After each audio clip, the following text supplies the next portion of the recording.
Mekaniko patay sa pamamaril sa Minalaba, Camarines Sur. Detalye ng balita mula kay Ruel Saldico. Diyos maringaga, Ruel. Diyos marinaaga, Kuya Angel, dead on the spot, isang mekaniko matapos ito pagbabarili ng lalaking nakamotorsiklo sa barangay Mataurok sa Minalaba, Camarines Sur pasado alas 11 ng tanghali kahapon.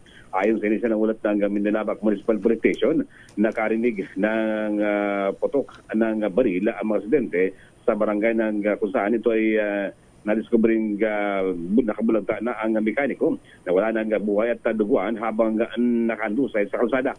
Patuloy ngayon na pinaghahanap ng mga kapulisan ng sospek sa nangyaring shooting incident.